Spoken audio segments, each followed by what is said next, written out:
Coucou, bienvenue dans un nouveau défi dans le cadre de ce livre. Alors, ça fait un mois presque maintenant que tous les jours on réalise un défi pour se simplifier la vie et pour avoir une vie avec moins de déchets et moins de gaspillage.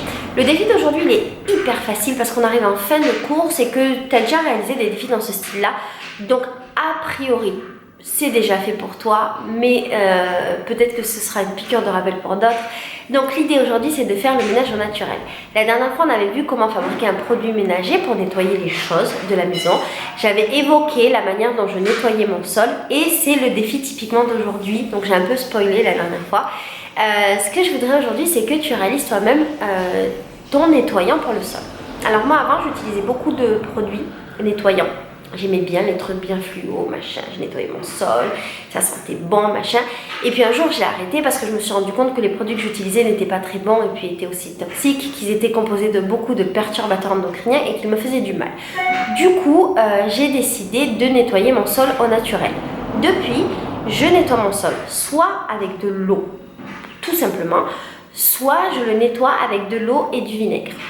Donc ce que je vais te proposer aujourd'hui dans cette mini vidéo, parce que je pense que tu le fais déjà, c'est d'essayer de nettoyer ton sol au naturel, donc simplement avec de l'eau et du vinaigre. Ce que je fais moi, c'est que je mets l'équivalent, je pense, d'un demi-verre de vinaigre. J'en ai pas beaucoup, j'en ai pas tant que ça. Je mets l'équivalent d'un demi-verre de vinaigre.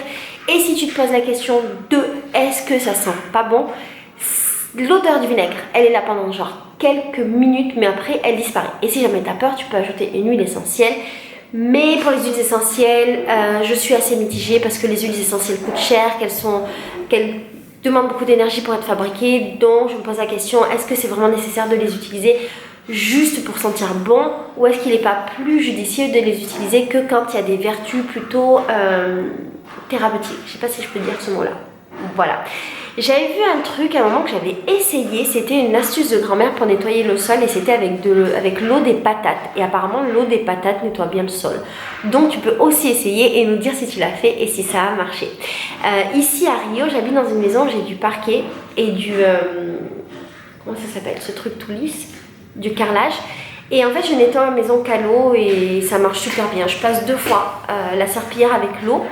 Et en fait, je le fais régulièrement parce que je suis un peu folle sur le nettoyage. Quand j'avais mon ancienne maison à Marseille, je lavais ma maison tous les jours. Tous les jours, je frottais mon sol. Là, je le fais peut-être 3 fois par semaine. Je suis un peu moins psycho. Et ça marche super bien. Mon sol après propre. Je peux marcher pieds nus et mes pieds ne sont pas sales. Donc, tu peux aussi tenter de laver ta maison à l'eau. Ça dépend de comment elle est sale. Je pense que si j'avais des enfants, ma maison serait un petit peu plus sale et peut-être que j'aurais besoin d'utiliser plus de produits, donc notamment du vinaigre.